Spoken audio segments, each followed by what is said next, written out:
మనం హైదరాబాద్లో జిల్లేలగూడలో ఉన్న స్వయంభూ మత్స్యావతార శ్రీ వెంకటేశ్వర స్వామి దేవస్థానంలో ఉన్నాము. ఇది మందమల్లమ్మ బస్ స్టాప్ దగ్గర నుంచి వెరీ నియరెస్ట్ అనమాట. అటు ఎల్బీ నగర్ నుంచి, కోటి నుంచి, అలాగే మేదీపట్నం వైపు నుంచి, అన్ని వైపుల నుంచి కూడా ఇక్కడికి రావడానికి బస్సెస్ ఉన్నాయి. ఇలాంటి ఆలయం భారతదేశంలోనే ఇదొకటే ఉంది. మత్స్యావతారంలో ఉన్న వెంకటేశ్వర స్వామి అన్నమాట. మిగతా అవతారాలతో రకరకాలుగా వేరే వేరే ప్రదేశాల్లో ఆలయాలు ఉన్నాయి, కానీ మత్స్యావతారంలో ఉన్న వెంకటేశ్వర స్వామి మాత్రం ఈ జిల్లెలగూడలో మాత్రమే ఉంది.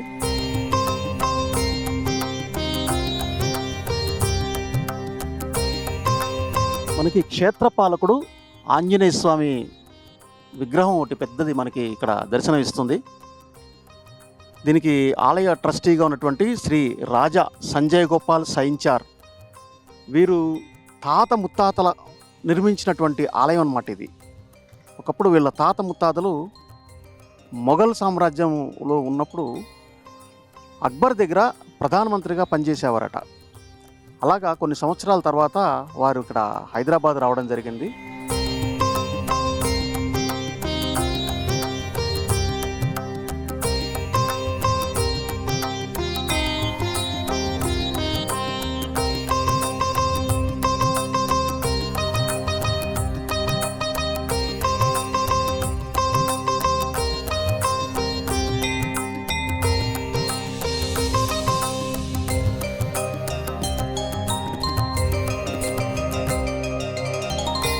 మత్స్యావతార శ్రీ వెంకటేశ్వర స్వామి ఆలయంలో ఉపాలయాలుగా ఉన్నటువంటి శ్రీ ఆంజనేయ స్వామి క్షేత్రపాలకుడుగా ఇక్కడ ఉన్నారు. ఈ ఆలయ అర్చకులు శ్రీ గణపతి శాస్త్రి గారు వారి మాటల్లో హరి ఓం శ్రీ గురుభ్యో నమః శ్రీ మహాగణాధిపతయ నమః. ఇది చాలా పురాతనమైనటువంటి ఆలయం అండి. దాదాపుగా 500 నుంచి 800 సంవత్సరాలు చరిత్ర కలిగిన ఆలయంగా ఇది ప్రసిద్ధి చెందింది. ఇది నిత్య ఉత్తర ద్వారంతో దర్శనమిస్తుంది ఆలయం. వెంకటేశ్వర స్వామి ఆలయం తీసుకుంటే ఎక్కడ కూడా మనకు ఉత్తర ద్వారం అనేది కేవలం ఆ ఏకాదశి నాడు మాత్రమే వైకుంఠ ద్వారం తీసినట్టుగా తీస్తారు, కానీ ఇక్కడ నిత్య ఉత్తర ద్వారము స్వామి దర్శనమిస్తూ ఉంటారు అనమాట. అంటే నిత్యం కూడా ఉత్తర ద్వార దర్శనమే. స్వామి ఎంతో విశిష్టంగా ఇక్కడ సేవలు అందుకుంటారు. ఇంకోటి ఏంటంటే ఇక్కడ స్వామి ఇక్కడ స్తూపాకారంలో ఉంటారు. అంటే శివకేశవులకు అభేదంగా స్వామివారు స్తూప రూపంలో ఉండి లింగాకారంలో ఉండి దానికి మళ్ళీ స్వామివారి యొక్క ముఖాలు ఉంటాయి అన్నమాట. మత్స్యావతారంగా అంటే స్వామివారి శివకేశవులకు అభేదంగా ఇక్కడ స్వాముల వారు మనకు దర్శనమిస్తున్నారు. దీనికి అనుబంధమైనటువంటి క్షేత్రం కూడా క్షేత్రపాలకుడు ఆంజనేయ స్వామి కూడా అదే సేమ్ ఏకకాలంలో నిర్మితమైనటువంటి ఆలయాలు అన్నమాట ఇది.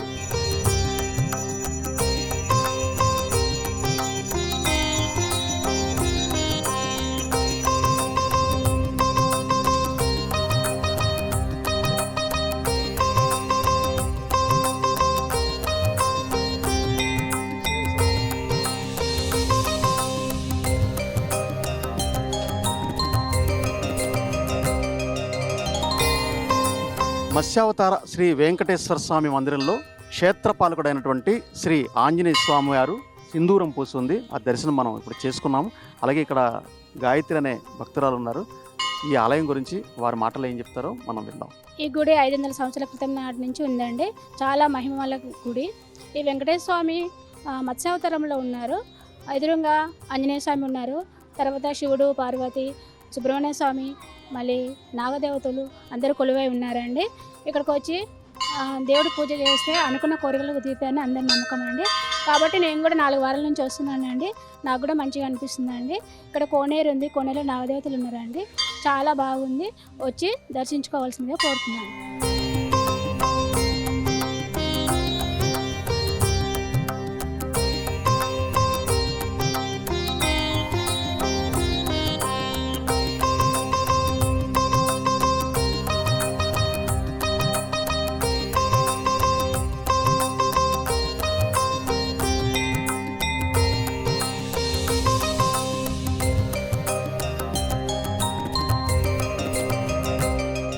ఇక్కడ మనం అబ్జర్వ్ చేస్తే కాళింగుడి మీద శ్రీకృష్ణుడు ఉన్నటువంటి ఇది గుండంలో మనకి కనిపిస్తుంది. ఇదంతా కొంచెం ఏదో రీమోడల్ చేస్తున్నట్టుగా ఉన్నారు. అన్ని అవతారాలు కూడా ఇక్కడ ఉన్నాయి. ఈ అవతారాల మధ్యలో ఈ కోనేరు లాంటిది ఉందన్నమాట ఇక్కడ.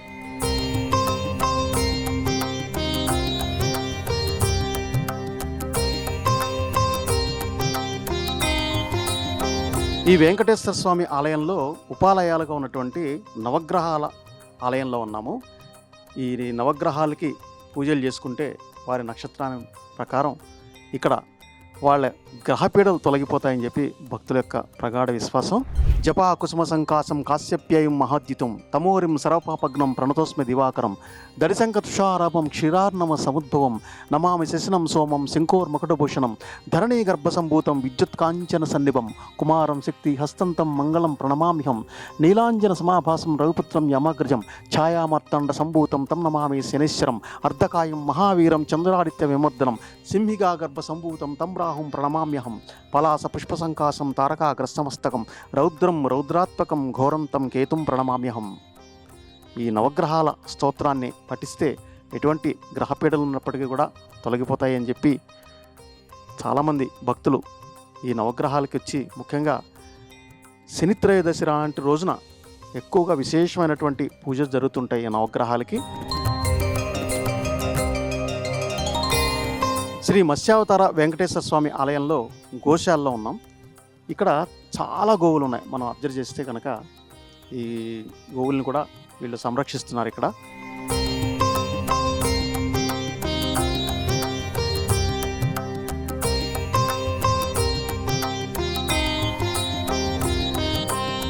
వేముల రాజేశ్వరరావు గారు వారి మాటల్లో ఏం చెప్తారో మనం ఒకసారి విందాం. జై శ్రీమన్నారాయణ, జై గోమాత. మన జిల్లాలో కూడా వెలిసినటువంటి మత్స్యావతార వెంకటేశ్వర స్వామి దేవాలయ ప్రాంగణం ఇది. ఇక్కడ గోశాల సమస్త దేవతాసును గోమాత అనుగ్రహం సంపూర్ణంగా భక్తులకు అందాలని గోశాల ఏర్పాటు చేయడం జరిగింది. ఇక్కడ మనకి ఇప్పుడు మత్స్యావతార వెంకటేశ్వర స్వామి అంటేనే సాక్షాత్ మహావిష్ణువు అవతారంలో మొట్టమొదటి అవతారం. ఇక్కడ ఉత్తర ద్వార దర్శనం స్వామివారి దర్శన భాగ్యం ఇస్తారు. మనకు ఉత్తరాధార దర్శనం అంటే వైకుంఠ ఏకాదశి ఒకరోజే ఉంటుంది, కానీ ఇక్కడ ప్రత్యేకత ఏంటంటే ప్రతిరోజు కూడా వైకుంఠ ఏకాదశిగా భావన చేస్తాం. అంటే అంత విశేషమైనటువంటి ఫలితాన్ని పొందే అవకాశం ఇక్కడ ఉంటుంది. మత్స్యావతారం అంటేనే సాక్షాత్ మహావిష్ణువులో మొట్టమొదటి అవతారం. ఇక్కడ చేపకున్నటువంటి లక్షణం ఏంటంటే తన పిల్లలకు ఆహారాన్ని తన కన్ను చూపుతో ఇస్తుందని శాస్త్రవచనం. అంటే ఇక్కడ వచ్చి దర్శన భాగం కలిసి స్వామివారి దృష్టిలో మనం పడితే మనకు ఉన్నటువంటి లౌకికమైన కోరికలను నెరవేరుతాయని శాస్త్రవచనం. ఇక్కడ ప్రతి అమావాస్య రోజు కూడా విశేషంగా అన్నదాన కార్యక్రమం చేస్తున్నాం. ఒక 1000 మంది దాకా ఆవును స్పర్శించినా, పూజించినా, అర్చించినా, ఏది చేసినా ఆవు గ్రాసం పెట్టినా పుణ్యఫలం పొందుతాం. కాబట్టి విశేషంగా ఎవరైనా భక్తులు దూర ప్రాంతాల నుంచి రావాలంటే అమావాస్య రోజు వస్తే ఇక్కడ హోమ కార్యక్రమం చూడవచ్చు, 10 గంటలకు గోపూజ చూడవచ్చు, తర్వాత విశేషమైన అన్నదానంలో పాల్గొనవచ్చు. భక్తులు సహకరించి వాళ్ళు వచ్చి ఒకసారి దర్శించుకోండి.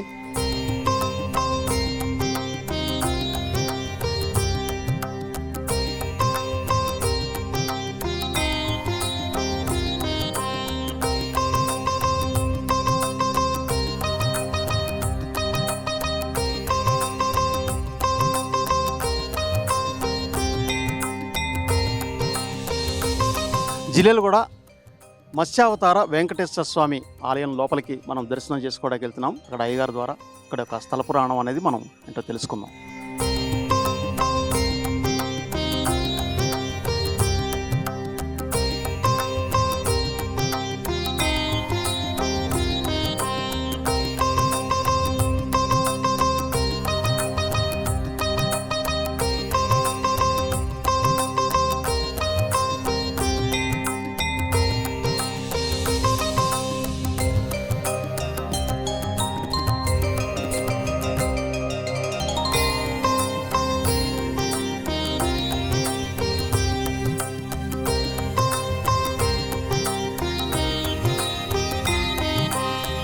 మత్స్యావతార శ్రీ వెంకటేశ్వర స్వామి ఆలయంలో ముందుగా మనం ఇక్కడ గరుత్మంతుడిని సేవించుకుంటున్నాం. శ్రీ వైష్ణవ సాంప్రదాయాల ప్రకారంగా ముందుగా గరుత్మంతుడిని సేవించుకుని ఆ తర్వాత స్వామివారిని సేవించుకోవాలని చెప్పి ఇంతకుముందు చాలాసార్లు కూడా మనం చెప్పుకున్నాం.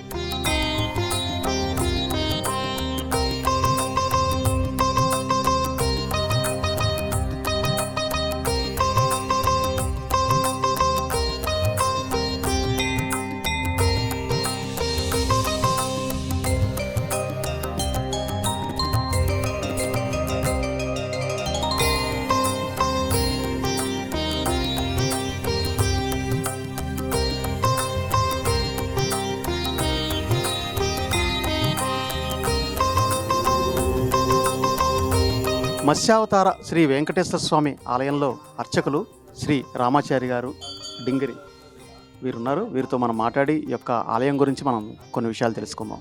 జై శ్రీమన్నారాయణ.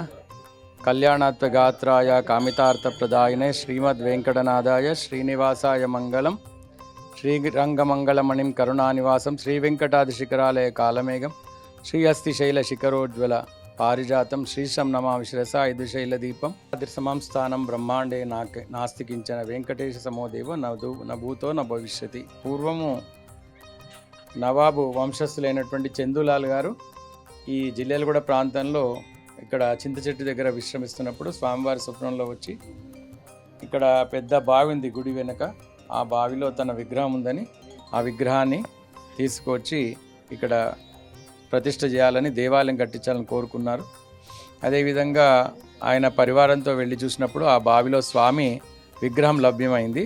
ఆ విగ్రహాన్ని చూస్తే పైన శిల ఏకశిలలో ఉంది, పైన గోపురాకారం, తర్వాత చేప రూపంలో తలభాగం, స్వామి మధ్యలో స్వామి రూపం, కింద పాదాలు, నాగబంధం, 7 చేపలు, సూర్యచంద్రాదులు, నక్షత్రపుంజం అన్నీ కూడా ఈ శిలలో ఏకమై బ్రహ్మాండం అంతా కూడా నేనే వ్యాపించి ఉన్నాను.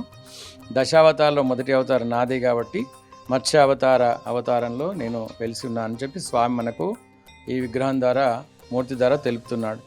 ఎందుకంటే ఈ దశావతారం మొదటి అవతారం మత్స్యావతారం. మత్స్యావతారం పూజ చేయటం వల్ల మానవులకి జ్ఞానము, శక్తి, ఐశ్వర్యం, శుభాలు కలుగుతాయి. కాబట్టి అట్లాంటి రూపంలో స్వామి ఇక్కడ వెలిశారు. ఈ చింత చెట్టు 3 నామాల చింత చెట్టు అంటారు. ఇక్కడ స్వామివారిని ఈ చెట్టు దగ్గర పెట్టి పూజలు చేసి ప్రతిష్ఠ జరిపారు. అంటే ఈ దేవాలయం తర్వాత చిలుకూరు, తర్వాత మరి అల్వాల్లో ఉండేటువంటి టెంపుల్, తర్వాత ఏదులాబాద్ రంగమన్న టెంపుల్, ఇవన్నీ టెంపుల్ అప్పటి కాలంలో ఈ నవాబులు 108 గుళ్ళు కట్టారు. వాళ్ళు 108 కట్టారు. దాంట్లో ఒకటి టెంపుల్ ఇది ప్రాచీనమైనటువంటిది. దీని మొత్తము కట్టడం కూడా చాలా విశేషంగా కట్టబడింది. గోపురం కానీ ఏదన్నా కానీ, అద్దాల మందిరం ఉంది ఇక్కడ. తర్వాత స్వామివారు మత్స్య రూపం వెంకటేశ్వర స్వామి, 2 అమ్మవారు శ్రీదేవి భూదేవి అక్కడ మనం చూడొచ్చు.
అంటే ఈ స్వామి ఏకైక దేవాలయం ప్రపంచంలో. ఉత్తర ద్వారంగా ఉన్నటువంటి దేవాలయం ఒకటే. అంటే ఉత్తర ద్వారంలో స్వామి వెలిసినటువంటి దేవాలయం కాబట్టి ఎవరైతే ఉత్తర ద్వారం గుండా స్వామిని దర్శించుకుంటారో వాళ్లకు మళ్ళీ జన్మ అంటూ ఉండదు, సాక్షాత్ పరమపదం వైకుంఠం ప్రాప్తిస్తుందని ప్రతీతి. మంగమ్మ తోట అనేటువంటి తోట ఉంది. అక్కడ ధనుర్మాసంలో గోదా రంగనాథ స్వామి కళ్యాణం మనము జరుపుకుంటాం అక్కడ.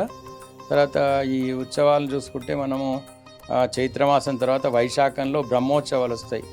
ఎట్లా అంటే వైశాఖ శుద్ధ అష్టమి నుంచి వైశాఖ బౌళ విధియ వరకు బ్రహ్మోత్సవ కార్యక్రమాలు జరుగుతాయి.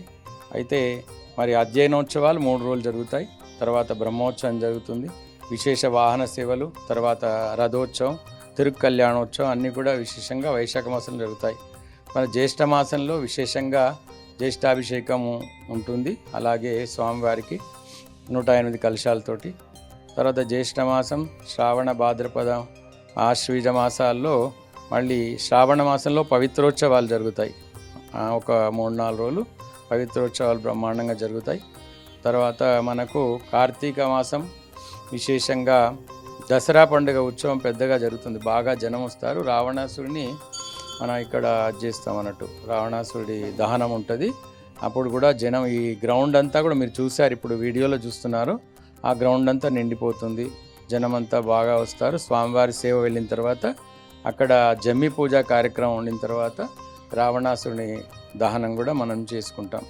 తర్వాత మరి ఇంకా ఆశ్వీజ మాసం, కార్తీక మాసంలో విశేషంగా శివపార్వతులు, శివ కేశవులకు భేదం లేదన్నట్టుగా ఇక్కడ వెంకటేశ్వర స్వామి దేవాలయంలో విశేషంగా దీపారాధనలు, తర్వాత ఉత్సవాలు అన్నీ కూడా జరుగుతాయి. కళ్యాణోత్సవాలు, మాస కళ్యాణం అంటే శ్రవణ నక్షత్ర శ్రవణ కళ్యాణం జరుగుతుంది ఇక్కడ స్వామివారికి. తర్వాత మరి భక్తులు ఏ విధంగా కోరుకున్న రోజు కూడా కళ్యాణాలు చేస్తూ ఉంటాం అన్నట్టు.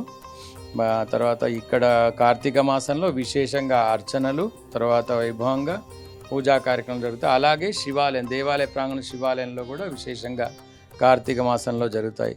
తర్వాత కార్తీకం మార్గశిర మాసంలో ధనుర్మాస ఉత్సవాలు అత్యంత వైభవంగా జరుగుతాయి. అప్పుడే గోదా కళ్యాణం అవన్నీ కూడా ఉంటాయి. తర్వాత ముక్కోటి ఏకాదశి రోజు వైకుంఠ ద్వార దర్శనం. ఇలాగా అన్ని సంవత్సరాలు జరిగేటువంటి పండుగలు, ఉత్సవాలన్నీ కూడా మన దేవాలయంలో విశేషంగా జరుగుతాయి. కాబట్టి మత్స్య అవతార వెంకటేశ్వర స్వామి దర్శించి అందరూ కూడా తరించవలసిందిగా కోరుచున్నాం. చాలా విశేషమైనటువంటి దేవస్థానం కాబట్టి అందరూ కూడా దర్శించి స్వామి అనుగ్రహంతో మీ కోరిన కోరికలు నెరవేర్చుకోవాలని ఆశీర్వాదిస్తున్నాం, మంగళాశాసనం చేస్తున్నాం. జై శ్రీమన్నారాయణ.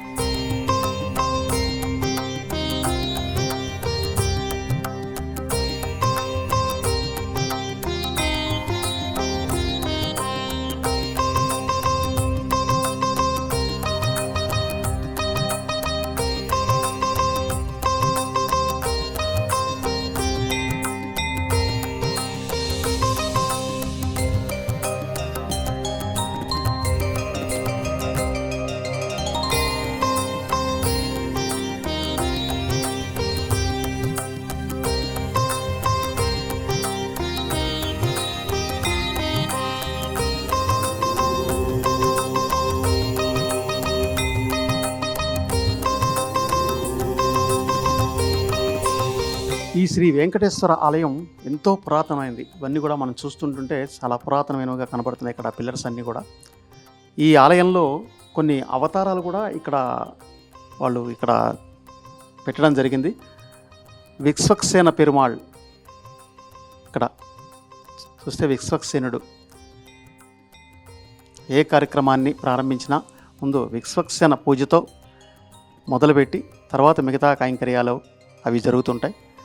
అలాగే ఇక్కడ చూస్తే లక్ష్మీ నరసింహస్వామి,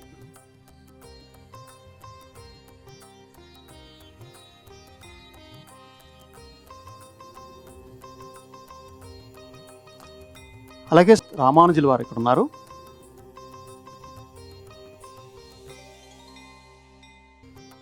విష్ణుమూర్తి,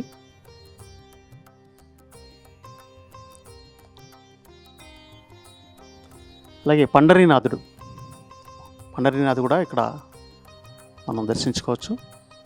ఇక్కడ అన్నీ కూడా అవతారాలన్నీ ఇక్కడ పెట్టడం జరిగిందనమాట. ఇక్కడ చూస్తే మత్స్యావతారం,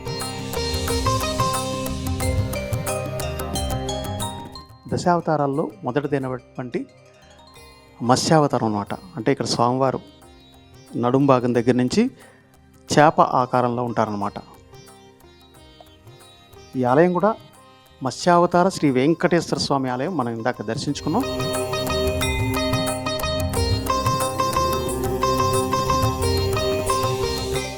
అలాగే అవతారాల్లో రెండవదైనటువంటి కూర్మావతారం అన్నమాట. కూర్మావతారం అంటే తాబేలు ఆకారంలో ఉంటుంది స్వామివారు నడుము దగ్గర నుంచి.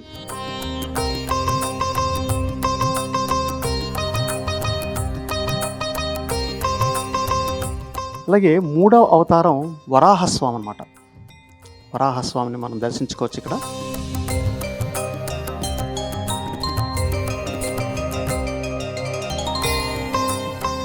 నాలుగవది నరసింహ అవతారం.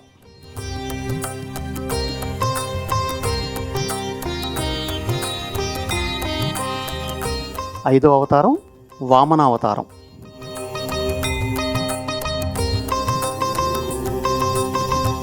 ఆరవ అవతారం పరశురామ అవతారం.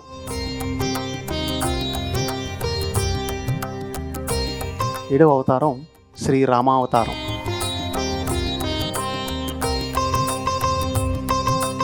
ఎనిమిదవ అవతారం శ్రీకృష్ణావతారం, మురళి పట్టుకున్న కృష్ణుడు.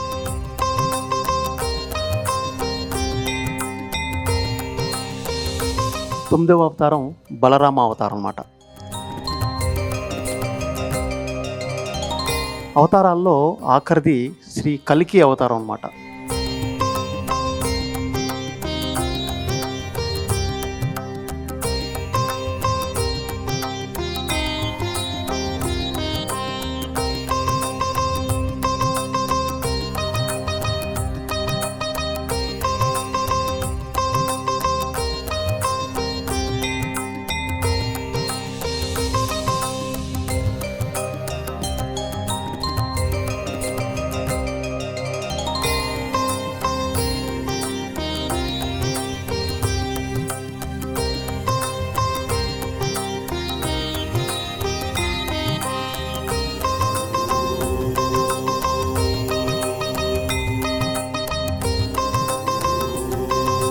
మత్స్యావతార శ్రీ వెంకటేశ్వర స్వామి ఆలయంలో ఈ చింత చెట్టుకి చాలా ప్రాముఖ్యత ఉందన్నమాట. ఈ చింత చెట్టు కిందనే స్వయంభూగా ఈ స్వామివారు ఇక్కడ వెలిశారు. భక్తులందరూ కూడా ఈ చింత చెట్టుకి ముడుపులు కట్టారు. చూడండి, భక్తులు వారి వారి కోరికలు నెరవేర్చుకోవడానికి, స్వామివారి అనుగ్రహం పొందడానికి ఇక్కడ ముడుపులు కట్టడం కూడా మనం చూస్తున్నాం.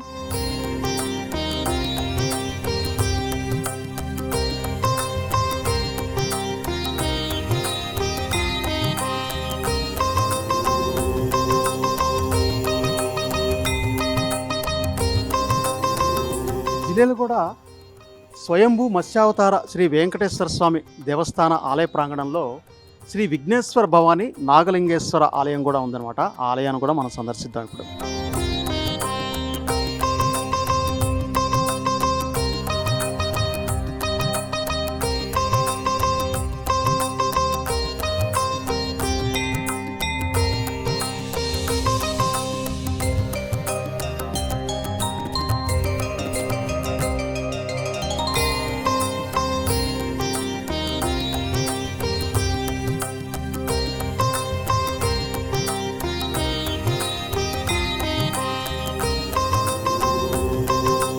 శ్రీ విఘ్నేశ్వర భవాని నాగలింగేశ్వర ఆలయంలో అర్చకులు శ్రీ రాకేష్ శర్మ గారు ఉన్నారు. శ్రీ గురుభ్యో నమో నమః. గణానాం త్వాం గణపతిం వామహే కవిం కవీనాముపమాస్త్రవస్తుహం జ్యేష్ఠరాజం బ్రహ్మణస్పద ఆనస్తన్వానతిభిశ్చితా సాధనం శ్రీ మహాగణాధిపతయే నమః. ఓం ప్రణో దేవీ సరస్వతి వాజేపీ ధ్వజైనీవదే ధీనావృత్యావదు శ్రీ మహాసరస్వతే నమః. గురుబ్రహ్మ గురుర్విష్ణుం గురుదేవో మహేశ్వరః గురు సాక్షాత్ పరబ్రహ్మ తస్మై శ్రీ గురవే నమః. జిల్లాలు కూడా శ్రీనీల భూనీల సహిత శ్రీ మత్స్యావతార వెంకటేశ్వర స్వామి దేవాలయంలో ఉన్నటువంటి అనుబంధ ఆలయం అండి, శివాలయము. స్వామివారి పేరు ఇక్కడ శ్రీ విఘ్నేశ్వర భవాని సమేత నాగలింగేశ్వర స్వామి దేవాలయం అండి. ఇది అతి పురాతనమైన దేవాలయము. దాదాపు ఒక 500 సంవత్సరాల చరిత్ర గల దేవాలయము. ఇక్కడ స్వామివారు నాగబంధంతో కూడుకున్నటువంటి దేవాలయం ఉంది. ఇక్కడ శివాలయము. ముఖ్యంగా ఇక్కడ కార్తీక మాసంలో ప్రతిరోజు స్వామివారికి మహాన్యాసపూర్వక ఏకాదశ రుద్రాభిషేకము ప్రతిరోజు నెల రోజులు ఉంటుందండి. అలాగే మామూలుగా ఈరోజు ఆరుద్ర నక్షత్రము, ఈరోజు కూడా స్వామివారికి రుద్రాభిషేకం చేయడం జరిగింది. ప్రతిరోజు స్వామికి యథావిధిగా రుద్రాభిషేకాలు జరుగుతుంటాయి. ఇక్కడ ముఖ్యంగా మనకు కార్తీక మాసము ప్రతి మాస శివరాత్రికి స్వామివారికి రుద్రాభిషేకము, ప్రదోషకాలంలో మళ్ళీ రుద్రాభిషేకము, అలాగే స్వామివారి యొక్క పార్వతీ పరమేశ్వరుల యొక్క కళ్యాణము మాస శివరాత్రికి జరుగుతుందండి.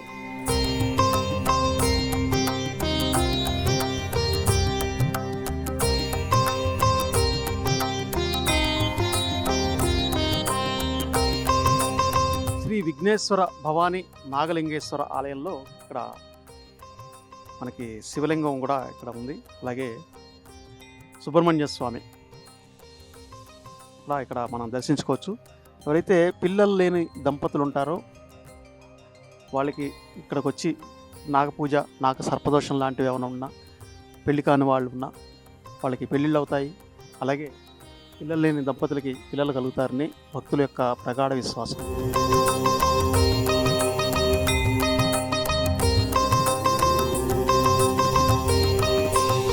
జిల్లేలు కూడా స్వయంభూ మత్స్యావతార శ్రీ వెంకటేశ్వర స్వామి దేవస్థానాన్ని మనం ఇప్పుడు దర్శించుకున్నాము స్థల పురాణ కార్యక్రమంలో భాగంగా. అలాగే ఇక్కడ ఉన్న ఉపాలయాలు కూడా మనం దర్శించుకోవడం జరిగింది. స్థల పురాణ కార్యక్రమంలో ఈరోజు ఈ విశేషాలన్నీ కూడా మనం తెలుసుకోవడం జరిగింది. హైదరాబాదులో ఉన్న పురాతనమైనటువంటి ఆలయాల్లో 500 సంవత్సరాలు చరిత్ర కలిగినటువంటి ఆలయం జిల్లేలు కూడా స్వయంభూ మత్స్యావతార శ్రీ వెంకటేశ్వర స్వామి దేవస్థానం అన్నమాట. స్థల పురాణ కార్యక్రమంలో ఈ ఆదివారం మనం ఈ ఆలయాన్ని దర్శించుకోవడం జరిగింది. మళ్ళీ వచ్చే ఆదివారం ఇంకొక స్థల పురాణంతో మీ ముందుకు వస్తాం. నమస్కారం.